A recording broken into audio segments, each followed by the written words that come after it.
నమస్తే welcome to KNR news నేను మీ శ్రీలత ముందుగా హెడ్లైన్స్ ఈ నెల 22న అయోధ్యలో రామ మందిరం ప్రారంభం ఏపీలో సెలవు ప్రకటించకపోవడం శోచనీయం బీజేపీ రాష్ట్ర ఉపాధ్యక్షులు విష్ణుకుమార్ రాజు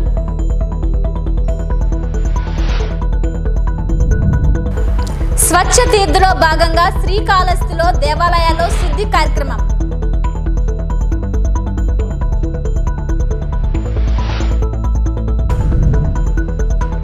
భీమిలిలో జరగబోయే ఎన్నికల శంఖారవం సభకు తరలిరండి గాజువాక వైసీపీ ఇన్ఛార్జ్ ఉరుకుటి చందు ప్రజాపిత బ్రహ్మకుమారిస్ బ్రహ్మబాబా 55వ పుణ్యస్మృతి దివస్ కార్యక్రమాన్ని స్థానిక కొత్త గాజువాక బీసీ రోడ్ బ్రాంచ్లో ప్రజాపిత బ్రహ్మకుమారి ఈశ్వరయ్య విద్యాలయంలో నిర్వహించారు. బ్రాంచ్ నిర్వాహకులు బ్రహ్మకుమారి మణి అక్కయ్య ఆధ్వర్యంలో నిర్వహించిన ఈ కార్యక్రమంలో గాజువాక బీజేపీ కన్వీనర్ కర్ణంరెడ్డి నరసింహరావు ముఖ్య అతిథిగా పాల్గొని బ్రహ్మబాబాకు నివాళులర్పించారు. ఈ సందర్భంగా బ్రహ్మకుమారి మణి అక్కయ్య మాట్లాడుతూ ఈరోజు విశ్వశాంతి దినోత్సవంగా సుమారు 150 దేశాల్లో జరుపుకుంటారని అన్నారు. మానవాళికి బ్రహ్మబాబా చేసిన సేవలను కొనియాడారు. కర్ణంరెడ్డి నరసింహరావు మాట్లాడుతూ మన బిజీ లైఫ్లో ఎన్నో సతమతలతో గడుపుతున్నామని అలాంటి వారు కనీసం ఒక అరగంటైనా ఇలాంటి మందిరాలకు రావాలని వస్తే మనసుకు ప్రశాంతత కలుగుతుందని అన్నారు. ఓం శాంతి పేరులోనే ఉందని శాంతిగా జీవించమని దాని అర్థమని మెడిటేషన్ వల్ల చాలా ఉపయోగాలు ఉన్నాయని ప్రతి ఒక్కరూ మెడిటేషన్ చేయాలని ఆయన కోరారు. ఓం శాంతి బ్రహ్మకుమారి చేసిన ప్రతి కార్యక్రమంలో తమ వంతు సహాయ సహకారాలు అందిస్తామని ఆయన చెప్పారు. ఈ కార్యక్రమంలో బ్రహ్మకుమారీలు కుమారులతో పాటు స్థానిక నాయకులు పులి రమణారెడ్డి సరగడం పత్ని రావు లాయర్ అండిబోయిన లక్ష్మి మొలకలపల్లి పెంటారావు తదితరులు పాల్గొన్నారు. బిజీగా ఉంటాం, వాళ్ళకి మనశ్శాంతి ఉండదు. అలాంటి వాళ్ళు రోజు కనీసం ఇలాంటి మందిరంలో కనీసం ఒక అరగంట అయినా సరే మెడిటేషన్ చేసినట్లయితే మనకి పని ఒత్తిడి తగ్గుతుంది, మన మెదడు చాలా చురుగ్గా పనిచేస్తుంది. శాంతి ఓం శాంతి పేరులోనే ఉంది శాంతి. మన జీవితంలో శాంతి ఉండాలంటే ఖచ్చితంగా ప్రతిరోజు మెడిటేషన్ చేయాలని చెప్పి సిస్టర్స్ చెప్తుంటారు. మనం చాలా ఏళ్ళగా నేను చూస్తున్నాను. మేము అక్కడ వెంకటగరలో 15 ఏళ్ల క్రితం ఈ యొక్క వినాయక చవితికి పెడుతుంటే బ్రహ్మకుమారి సిస్టర్స్ అక్కడికి వచ్చి ప్రతి ఒక్కరికి కూడా మెడిటేషన్ కోసం తెలియజేసి ఒక స్టాల్ పెట్టి ప్రతి సంవత్సరం కూడా చేసేవారు. అప్పుడు బాగా సిస్టర్స్ అక్కడ సుధా హోటల్ పక్కన ఉండేవారమ్మా. వాళ్ళు మాకు బాగా పరిచయం. అలా ప్రతి సంవత్సరం ఏ కార్యక్రమం చేసినా సరే మేము కూడా అటెండ్ అయ్యేవారిని. ఈసారి మీరు ఏ కార్యక్రమం చేసినా సరే ఖచ్చితంగా మేము కూడా ఉంటామని తెలియజేసిన అన్నమయ్య గారు చాలా నిజంగా కాల్ చేశారు. పెద్దలు ధన్యవాదాలు తెలియజేసుకుంటూ ఇంత చక్కటి కార్యక్రమంలో పాల్గొనే అవకాశం కల్పించినందుకు మరొకసారి బ్రహ్మకుమారి సిస్టర్స్ అందరికీ కూడా ధన్యవాదాలు తెలియజేస్తాను. బ్రహ్మకుమారి సంస్థలు ప్రత్యేకమైనటువంటి రోజు 18 జనవరి ఈ బ్రహ్మకుమారి యొక్క వ్యవస్థాపకుడైనటువంటి బ్రహ్మ బాబా ప్రజాపిత బ్రహ్మ అని కూడా అంటారు. ఈ యొక్క సంస్థకి ఫౌండర్. విశేషంగా వారు 1937 ఈ యొక్క సంస్థ స్థాపన చేయడానికి ఆధారమయ్యారు. 1937 నుంచి తన యొక్క తనువు మనస్సు ధనము అంతా కూడా ఈ సంస్థకి దారపోసి సమర్పితమై పూర్తి తన సేవల్ని అందించారు. వారు లౌకికంలో దాదా లేఖరాజుగా పేరు చాలా ప్రసిద్ధి చెందింది. ఎందుకంటే లౌకికంలో వారు వైద్యాల వ్యాపారిగా ఉండేవారు. తర్వాత తన 60వ ఏట చాలా భక్తి పారవశ్యంలో ఎన్నో గుళ్ళు యాత్రలు చేసి చివరిగా కాశీలో శివుని యొక్క ధ్యానంలో మునిగినప్పుడు ఒక ప్రకాశమైనటువంటి సాక్షాత్కారం జరగడము, తర్వాత ప్రపంచంలో జరిగే అత్యాచారాలు అరాచకాలు వినాశనం యొక్క దృశ్యాలు, రాబోయే సత్యుగి ప్రపంచం. ఒకప్పుడు భారత్లో చెప్తారు కదా, ఇక్కడ బంగారు పిచ్చుక అని చెప్తారు. అలాంటి ప్రపంచం అది రాబోతుంది. ఇలా ఎన్నో రకాల దైవత్వం యొక్క సాక్షాత్కారాలు కొనియాడారు. తర్వాత వారు వైరాగ్య స్థితిలో వెళ్ళేసి ఈ యొక్క సంస్థకి తన ఉన్నటువంటి మొత్తం శక్తి యుక్తి అంత దారిపోసి ఇప్పటికీ 37వ సంవత్సరం నుంచి తన సేవలు అందించేసి 1969 జనవరి 1న బ్రహ్మబాబా గారు తమ యొక్క వ్యక్త దేహాన్ని వదిలేసి అవ్యక్తము అయిన పుణ్య స్మృతి దివసాన్ని ఈరోజు బ్రహ్మకుమారులందరూ కూడా Gajuwaka new Gajuwaka BC road branch వారు ఇక్కడ జరుపుకుంటున్నారు. ఈ కార్యక్రమంలో అనేకులు కూడా పెద్దలు కూడా ఉపస్థితులు అవుతున్నారు. సో ఈ కార్యక్రమానికి కూడా విశేషంగా విశ్వశాంతి దినోత్సవంగా కూడా చెప్పడం జరుగుతుంది. ఇలాంటి బ్రహ్మ బాబా యొక్క శ్రద్ధాంజలి నిమిత్తంగా మనం ఒక 2 నిమిషాలు మనం మౌనం పాటిస్తాం. గాజువాక 74వ వార్డు పాత సంగంపాక వద్ద ఎన్టీఆర్ సేవా సమితి ట్రస్ట్ ఆధ్వర్యంలో మెగా మెడికల్ క్యాంపును ఏర్పాటు చేశారు. వార్డు ఇన్ఛార్జ్ కొండబాబు ఆధ్వర్యంలో జరిగిన మెడికల్ క్యాంపుకు స్థానిక వార్డు ప్రజల నుండి విశేష స్పందన వచ్చింది. కార్యక్రమానికి మాజీ ఎమ్మెల్యే పల్లా శ్రీనివాసరావు పాల్గొని క్యాంపును ప్రారంభించారు. ఈ సందర్భంగా పల్లా శ్రీనివాసరావు మాట్లాడుతూ గీతం అధినేత భరత్ విశాఖ జిల్లాలో ప్రతి వార్డులో మెడికల్ క్యాంపులు నిర్వహించడం అభినందనీయమని అన్నారు. ఎంబీబీఎస్ మూర్తిని స్ఫూర్తిగా తీసుకొని ప్రజలకు ఉచితంగా వైద్య శిబిరాలు ఏర్పాటు చేసి వైద్యం అందించడం హర్షించదగ్గ విషయమని అన్నారు. ప్రజలు ఇలాంటి వైద్య శిబిరాలు ఏర్పాటు చేసినప్పుడు సద్వినియోగం చేసుకోవాలని సూచించారు. కార్యక్రమంలో Gajuwaka TDP incharge Prasadula Srinivasarao, ward నాయకులు సింహాద్రి, దువి శ్రీను, గంగరాజు, వార్డు ముఖ్య నాయకులు, గీతం సిబ్బంది తదితరులు పాల్గొన్నారు.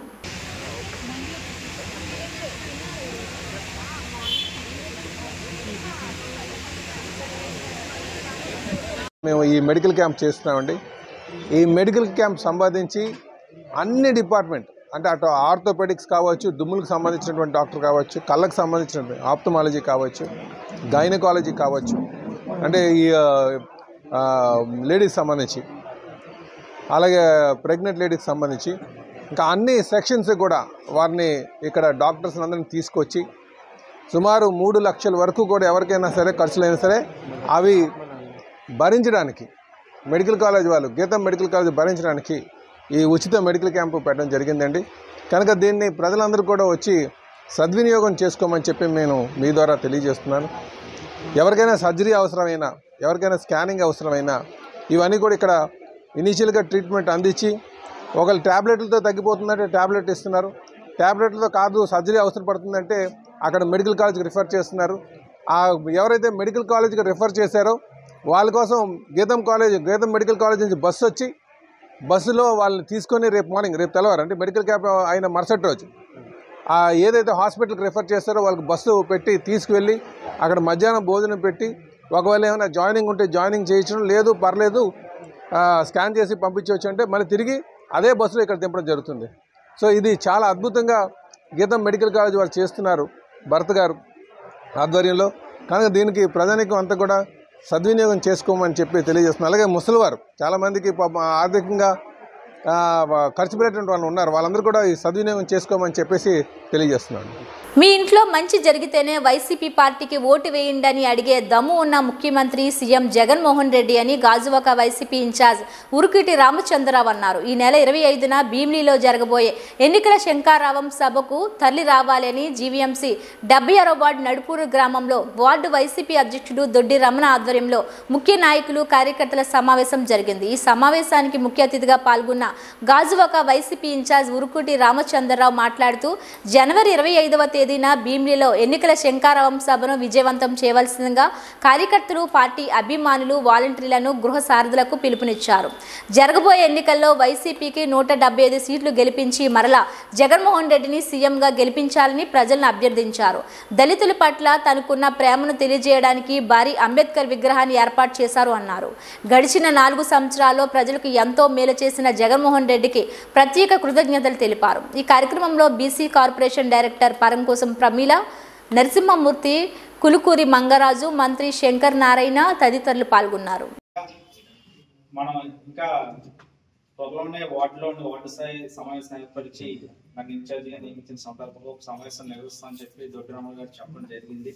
అయితే ఈ రోజు అది అనుకోకుండా మరి రానున్న 25వ తారీఖున జగన్మోహన్ రెడ్డి గారి యొక్క భారీ బహిరంగ సభ ఉత్తరాంధ్ర రీజన్లో జరుగుతుంది కాబట్టి ఆ యొక్క సందర్భంగా మేరకి పరిచయం చేసినట్టు ఉంటుందన్న ఉద్దేశంతో ఈ యొక్క కార్యక్రమం ఇవాళ ఇక్కడ పెట్టడం, రామన్ గారు ఆహ్వానించడం రావడం జరిగింది.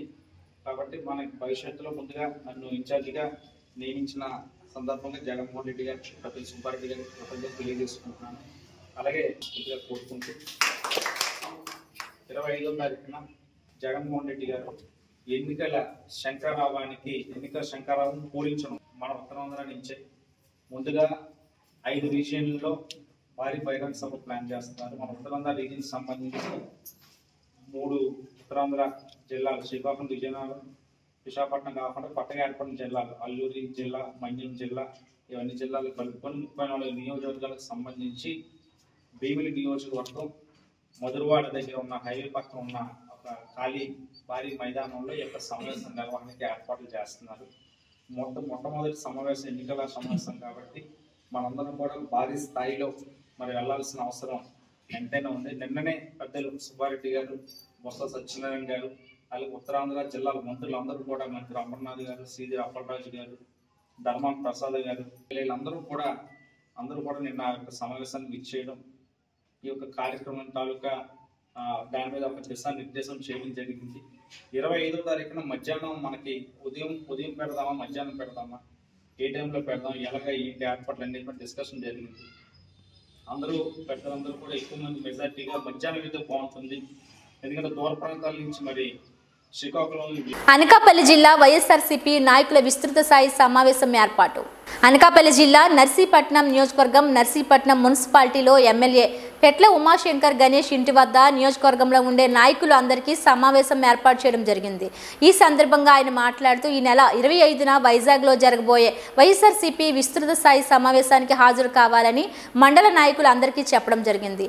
అంతేకాకుండా మండల వారీగా పార్టీ ప్రెసిడెంట్లు, యువజన నాయకులు, కార్యకర్తలకు మరియు గ్రామ సర్పంచులకు సూచన ఇచ్చారు.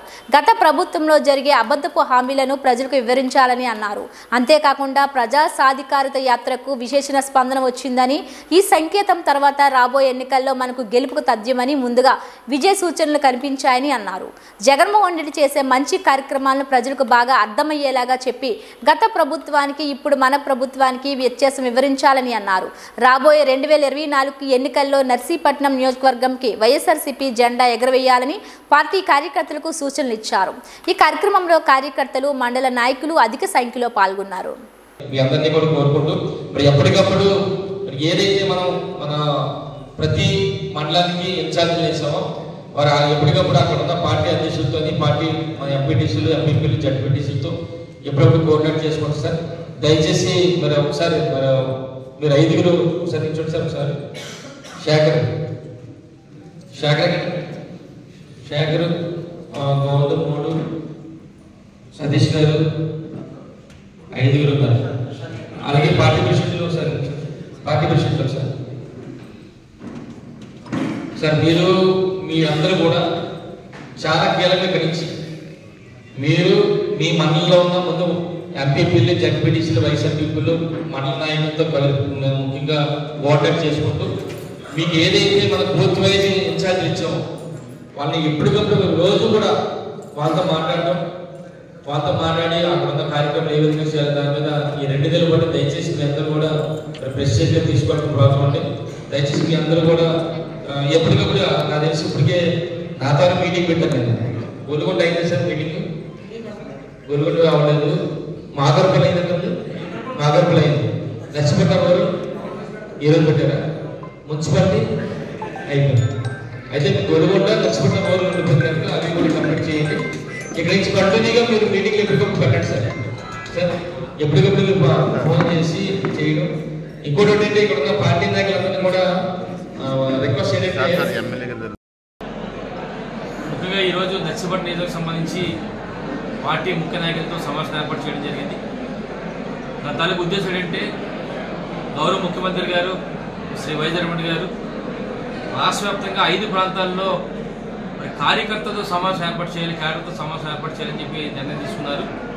అందులో భాగంగానే మొదటగా మన ఉత్తరాంధ్రకు సంబంధించి రేపు 25వ తారీఖున భీమిలి నియోజకవర్గంలో భీమిలి దగ్గర మన ఉత్తరాంధ్రకు సంబంధించి 34 నియోజకవర్గం సంబంధించి కార్యకర్తల సమావేశాన్ని ఏర్పాటు చేయడం జరిగింది. అందులో భాగంగా ఈరోజు నర్సీపట్నం నుంచి సుమారుగా 25వ తారీఖున కేవలం పార్టీ క్యాడర్ సుమారుగా 7,500 మంది మేమందరూ కూడా వెళ్ళడానికి నిర్ణయం తీసుకున్నాం. దానికి సంబంధించి ఇప్పటికే పార్టీ నాయకులందరూ కూడా ఎవరెవరు వెళ్ళాలని దాని మీద కూడా ప్రణాళిక, అంటే సర్పంచులు, ఎంపీటీసీలు, ఎంపీపీలు, వైస్ ఎంపీపీలు, ఇలాగా ఎవరైతే పార్టీకి సంబంధించి క్యాడర్ ఉన్నారో, ఎవరైతే నామినేటెడ్ పదవులు ఉన్నారో అందరూ కూడా ఓన్లీ కార్యకర్తలు వెళ్ళాలని చెప్పిన నిర్ణయం మేరకు కార్యక్రమం చేస్తాం. మరి ఏదైనా కూడా ఇది చాలా ప్రతిష్టాత్మకంగా తీసుకున్న కార్యక్రమం ఇది. ఎందుకంటే ముఖ్యంగా కార్యకర్తలు చేయాల్సిన ఎలక్షన్లో చేయాల్సిన కనుక వారికి ఏ విధంగా చేయాలి ఏంటనేది కార్యకర్తలతో నేరుగా గౌరవ ముఖ్యమంత్రి గారు వారి తాలూకా సలహాలు సూచనలు తీసుకుని వారి తాలూకా ఏం చెప్పాలనేది కూడా చెప్పడం జరుగుతుంది.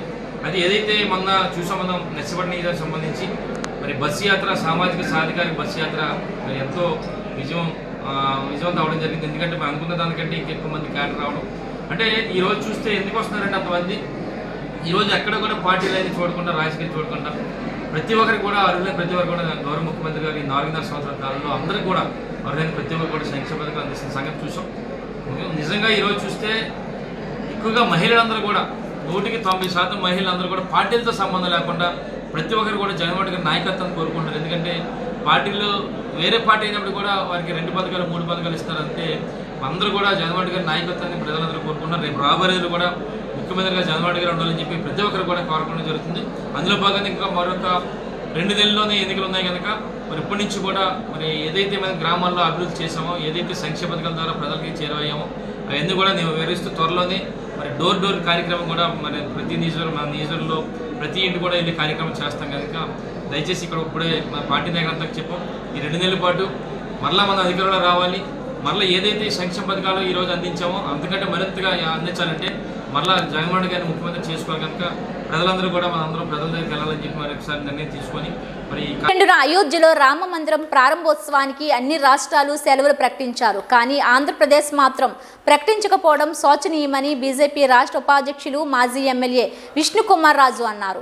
రాష్ట్రంలో హిందువుల మనోభావాలను కాపాడవలసిన బాధ్యత ఆంధ్రప్రదేశ్ ముఖ్యమంత్రి జగన్మోహన్ రెడ్డికి ఉందన్నారు. 500 సంవత్సరాల పోరాట ఫలితంగా ఏర్పడిన రామ మందిరం ప్రారంభోత్సవానికి సెలవు ప్రకటించకుండా ఉండడం సహేతుకం కాదని ఆవేదన వ్యక్తం చేశారు. ఈ నెల 22న తప్పనిసరిగా ఏపీలో సెలవు ప్రకటించాలని సీఎం జగన్మోహన్ రెడ్డికి విజ్ఞప్తి చేశారు. సుమారు 7,000 మంది స్వామీజీలు, ఆధ్యాత్మికవేత్తలు రామమందిరం ప్రారంభోత్సవానికి విచ్చేస్తున్నారని విష్ణుకుమార్ రాజు తెలిపారు. మరో 2 నెలల తర్వాత వైసీపీ ప్రభుత్వం అధికారం కోల్పోతుందని, రాష్ట్ర వ్యాప్తంగా ఉన్న దొంగ ఓట్లపై కేంద్ర ఎన్నికల కమిషన్కు వినతి పత్రం సమర్పించామని చెప్పారు. ఏపీలో వచ్చే అసెంబ్లీ ఎన్నికల్లో వైసీపీకి 17 సీట్లు కూడా రావని, ఎన్నికల అనంతరం వైసీపీ నామరూపాలు లేకుండా పోతుందని విష్ణుకుమార్ రాజు జోష్యం చెప్పారు. సీఎం జగన్మోహన్ రెడ్డి రాష్ట్రంలో ప్రజల నుంచి దోచుకున్న సొత్తుతో రానున్న ఎన్నికల్లో పోటీకి సిద్ధమవుతున్నారని విష్ణు ఆరోపించారు. రాష్ట్రంలో తమ పార్టీ అధికారంలోకి వస్తే ఇప్పుడున్న పనికిమాలిన చీప్ లిక్కర్ను తీసివేసి నాణ్యమైన లిక్కర్ను మద్యం ప్రియులకు అందిస్తామని బీజేపీ నేత విష్ణుకుమార్ రాజు హామీ ఇచ్చారు. ఛత్తీస్గఢ్, గోవా, హర్యానా, అట్లాగే ఉత్తరప్రదేశ్ ఇవన్నీ కూడా సెలవులు ప్రకటించడం జరిగింది 22వ తారీఖున. మనం ఒకటి గుర్తు పెట్టుకోవాల్సిన అవసరం ఏంటంటే మన భారతదేశంలో మొత్తము 143 కోట్ల మంది ఉన్నారు. దాంట్లో మన ఆంధ్ర రాష్ట్రంలో అయితే 9,46,00,000 మంది ఉన్నారు. దీంట్లో హిందువులు 2011 సెన్సస్ ప్రకారము 90.87%.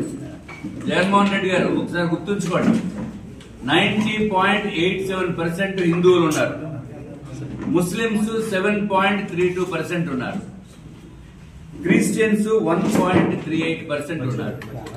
అంటే హిందువుల మనోభావాల్ని కాపాడవలసిన బాధ్యత ఈ నియంతృత్వ పాలన పరిపాలిస్తున్న జగన్మోహన్ రెడ్డి గారికి ఉంది అని మరి ఒక్కసారి మీ ద్వారా వారికి విన్నవించుకుంటున్నాము. కాబట్టి తప్పనిసరిగా 22వ తారీఖున అంటే సోమవారము ఆఖరికి కేంద్ర ప్రభుత్వము కూడా హాఫ్ డే హాలిడే డిక్లేర్ చేసింది. ఉదయం నుంచి మధ్యాహ్నం 2:30 గంటల వరకు ఈ సెలవు ప్రకటించడం జరిగింది దేశం మొత్తం మీద. మరి జగన్మోహన్ రెడ్డి గారు మరి ఆంధ్ర రాష్ట్రంలో ఉన్న హిందువుల మనోభావాల్ని కూడా తగిన రీతిలో అర్థం చేసుకుని 22వ తారీఖున అన్ని స్కూల్స్ కి ప్రభుత్వము సెలవు ప్రకటించవలసిందిగా మేము విజ్ఞప్తి చేస్తున్నాం. స్కూల్సే కాదు మొత్తం కూడా ఆంధ్ర రాష్ట్రంలో హిందువుల మనోభావాల్ని దృష్టిలో పెట్టుకుని 22వ తారీఖున సెలవు ప్రకటించాలి అని చెప్పి మేము విజ్ఞప్తి చేస్తున్నాం. ఎందుకంటే మిమ్మల్ని డిమాండ్ చేస్తే మీరు ఇవి బులెటిన్ అప్డేట్స్. మరిన్ని వార్తా విశేషాలతో మళ్ళీ కలుద్దాం. అంతవరకు సెలవు. నమస్కారం.